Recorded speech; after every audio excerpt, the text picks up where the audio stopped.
Do you think it's because they can't really fight you anymore on illegal immigration or diversity being America's greatest strength?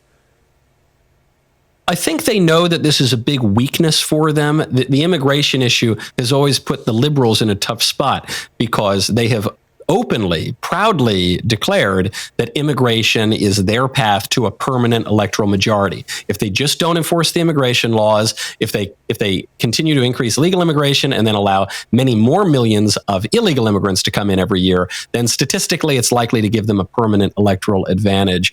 But they know that the American people don't like this because it's lawless. It means that we don't control the most basic aspects of our own law. It messes up the labor market. It brings in all sorts of crime. The entire southern border is controlled by the criminal cartels. So every aspect of illegal immigration has a criminal element. I think they know they have to back away from that a little bit. I think they know that the diversity, equity, and inclusion programs that they have been foisting in recent years are deeply unpopular.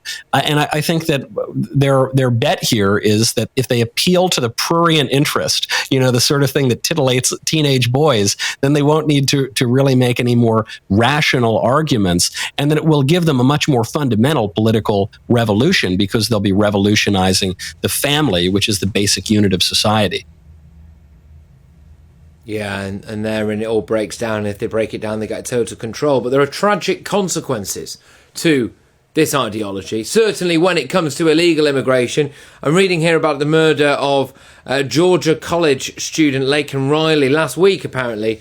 I believe that their only crime was for the 22-year-olds to go for a jog before being killed by a Venezuelan who entered the US illegally. I mean, these are just the ones we hear about, of course. I mean, you could probably rattle off hundreds of these examples. But the liberal media are very quiet on this case, are they? Presumably because it doesn't suit their narrative? Of course they are. The only crime cases that the liberal media will ever report on are the rare cases of a young white man going in and shooting people. But all of the other crime cases that constitute the vast majority of crime in the United States, that doesn't fit the liberals' identity politics narrative. So then what the liberals will say is that illegal immigrants statistically are no more likely or not much more likely than the native population to commit crime. This varies widely by group and by geography. But even if that were true, that totally misses the point. Every crime that is committed by an illegal alien in the United States was an unnecessary crime. Every single one is gratuitous because these people are not supposed to be here.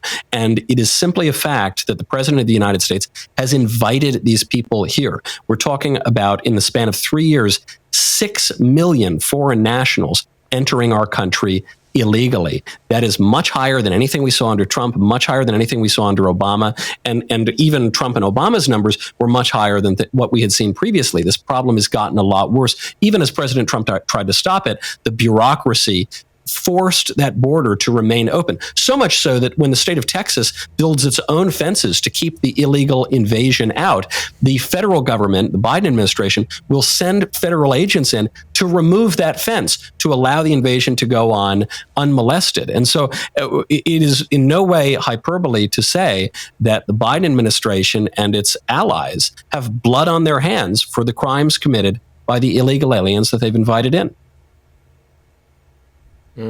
Yeah, and there's a complicity here, isn't there, in it all, and to go to that extra step of deliberately removing any kind of fences, and then people get called, crazy, kooky conspiracy theories when they start to say, well, hang on a minute, is there some kind of plan here going on? Is there some kind of replacement theory taking place here?